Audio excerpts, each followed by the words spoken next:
Hey, I just got back from Montana. Haven't done any blog posts in a while, so I figured this would be kind of a cool opportunity too. I was in Montana for about 10 days, uh, public lands, elk, mule deer hunting. Went with a couple friends and family, things like that. So I just want to do a quick pack dump to kind of show you some of the equipment that I brought with me, that I used in the backcountry like every day.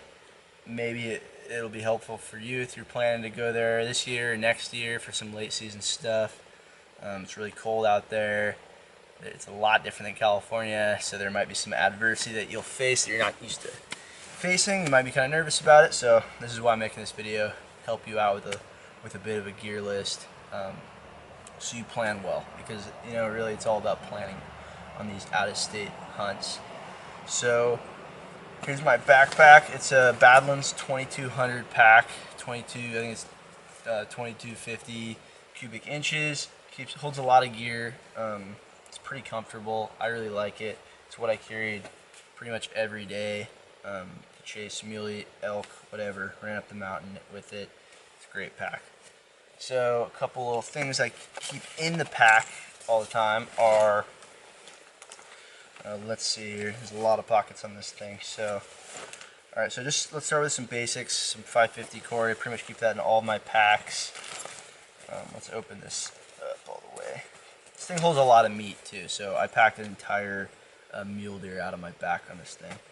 It wasn't a monster or anything, but still, it's pretty impressive. It holds all that weight.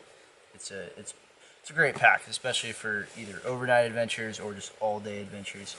Always keep some shooting sticks on there. Always keep shooting sticks on hand if I'm rifle hunting. A big utility knife, I throw that in the wing here. Rain gear, you always want to have rain gear when you're out there, just in case it rains. Stay dry.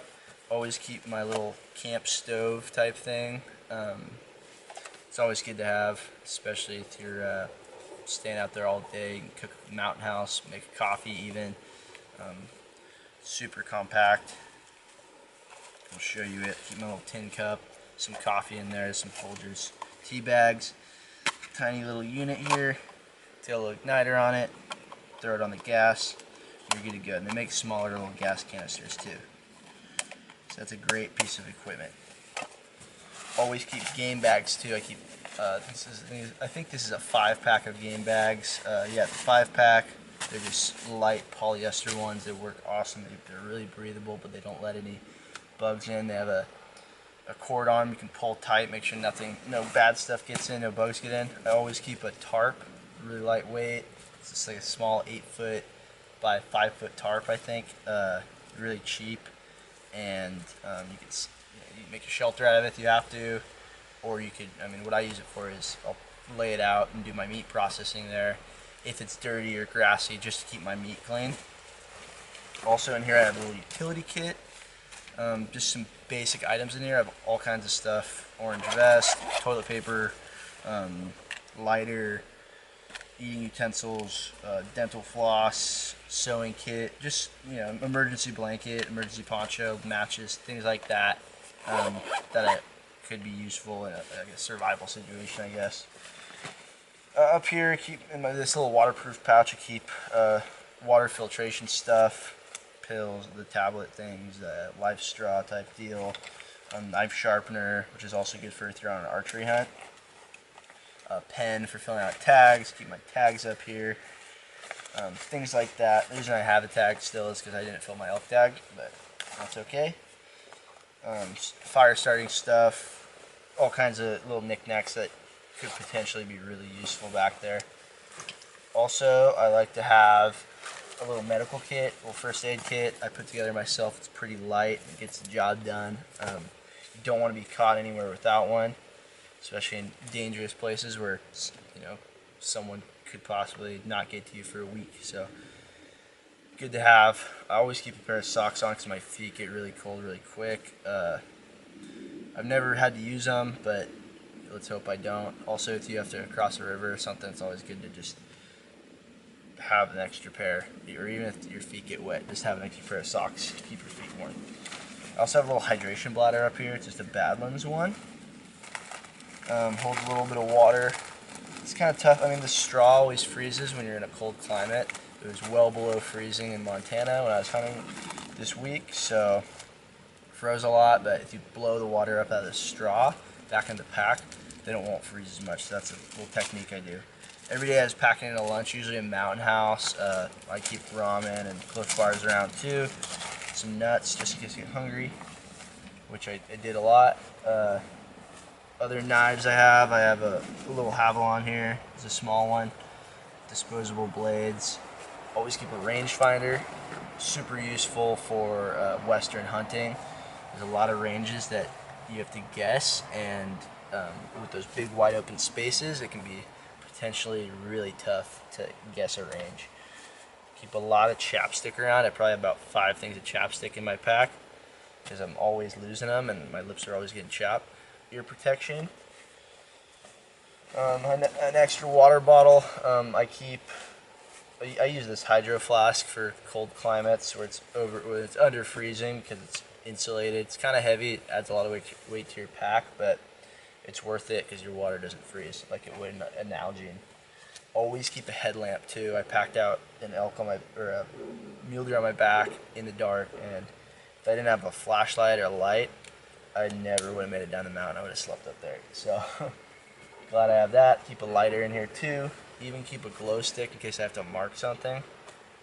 A little bullet wallet. Let's see if I can show you that. It's really just a little wallet with my extra ammo in it. Shoot 270. Just keep it on my belt there. Okay. I also like to keep a little predator call around just in case opportunity presents itself or I need to eat a coyote. Let's see. So that's pretty much everything I carry in my pack and on me, aside from my clothes, my boots and stuff. So let's go over some of that, and my rifle, of course, or my bow. So I like to use a lot of wool in the late season, especially out in places where there's a lot of snow, like there was in Montana. It's very cold. So I just got back 2 hours ago. So I was wearing this shirt. It's a wool shirt. I was wearing this hat. It's a wool hat made by Filson. Wear them all the time. Here's another wool hat that I use a lot. It's called a Stormy Cromer cap. If you ever go to Montana or Idaho or any western states like that where it gets really cold, pretty much everyone's wearing one. I guess it's high fashion around there. I wear one and they're really warm. Here's some bright red wool gloves that I use. Pretty bright colored, but I was very glad I had them. They have thin slit in them too, and they're super warm. Here's just a cheap sweater I got off eBay. It's a wool blend. It's breathable. I mean, any wool is great because if it gets wet, it's gonna stay warm. That's why I love wool. Another wool jacket that I used a lot. It's a Sleeping Indian brand. It's pretty kick-ass. It's super thick. It was given to me, so it's a lot of stuff is a lot of my wool stuff I get secondhand because not a lot of people wear wool anymore. Here's a Filson jacket that I wear a lot. It's made of this super thick tin cloth. It's it's a wax canvas. It's very thick, very heavy, but it's super tough. So sometimes I'll even just put it in my pack or strap it on the back of my pack just in case it gets really windy up there. So that extra layer of material that's not going to get penetrated by the wind is going to help a lot. It's going to keep your heat in, and it's going to make you a lot more comfortable sitting on the mountain. So let's move on to footwear really quick. I brought 2 pairs of boots out. Here's just my normal mountain boots. They're Danner Mountain Assault 8-inch boots, I think. They're uninsulated, awesome boots, but out there it's just a little too cold for them. Put them on for a couple days, but didn't last long. My feet get super cold very easily, so I also brought these big snow packs. They're Sorel. Got a big, heavy, thick wool lining in them, which is great for me because my feet stayed nice and warm. The only downside is there's not a lot of ankle support, but I was wearing so many pairs of socks that didn't even matter. Also like to bring a pair of gaiters with me. So I'm wearing my mountain boots right here. I'll use these Gators. There's these cheap, well, I don't know if they're cheap, but there's these Gore-Tex mountaineering Gators, secondhand, old school ones. I threw a layer of spray paint on them just to kind of dim the color, but it doesn't really matter. You're rifle hunting, so. As for base layers, I like to use a lot of merino wool. It's close to the skin. This is an icebreaker shirt, and this is a First Light shirt. Both are super fine merino wool. They feel really nice against your skin, and they're quarter zips, so when you're hiking up the mountain, it's really cold in the morning. It's sometimes in negatives, so you can start with it zipped up, and then 5 minutes in the hike when you're sweating your ass off, you can zip it down. All that heat will evaporate right off your body, off your chest or whatever, and you'll start to feel a lot better. Easy to change the climate, I guess, thermoregulation. As for pants, I kind of try to stay with like some long john underwear with a lighter pant over them. Here's some merino wool First Light pants that I really like to wear. They're wool, so they're like a thin, like merino wool, so they're awesome. I use suspenders with them. All my pants I use suspenders with just because I don't have to deal with the belt rubbing on the belt of the pack, because I'm always wearing my pack too, so I don't like to wear an actual belt with them. Use suspenders. Here's some thicker Under Armour ones in case it's really cold out. They're also waterproof. They're like a snowboarding pant kind of, but they're quiet. Awesome pants. Here's some by One Rate Gear that I used. They've got a liner and they're super lightweight. So the liner's on the butt and the knees in front of the pants. So they're awesome in the snow. They don't get if you sit in the snow or get down on your knees in the snow, you're not gonna get all wet. Let's see here. I also always keep a lot of orange stuff. Orange vest. It's pretty much crucial if you're doing late season hunts out in a state like Montana. It's a law oftentimes that you have to wear a certain amount of it. So I just brought a fleece orange vest. Always have it over whatever I'm wearing.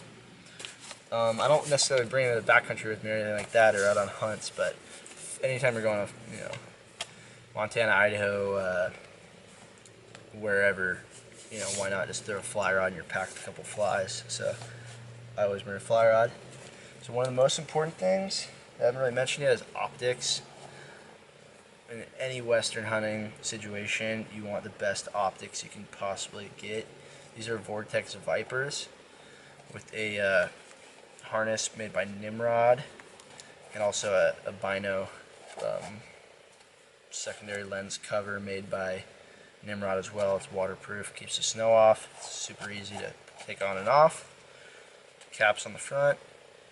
These binos are awesome. They're 10x42 and they kick ass. Spotted tons of game with them. They're great. So let's see. Sunglasses are also important. That snow gets super bright, so always bring some sunglasses with you. Got shooting sticks, GPS system. I don't really think I mentioned that. Any GPS unit, your phone dies, you can't navigate, or any kind of situation where you don't know where you are, it's important to have a GPS system. Let's see. I think that's pretty much it. If you guys have any more questions about any of my gear, or if you're trying to get ready for a backcountry hunt in late season Montana or any other western state, if you want to go chase muleys or elk or something, and you're heading into some adverse conditions, you always want to be prepared. So just kind of wanted to put this little gear list out there. Maybe it'll help someone, maybe it won't. But yeah, if you have any more questions or you want to know how my hunt went, give me a shout. Put it in the blog comments or the YouTube comments, or contact me on whatever media platform there is. So thank you very much.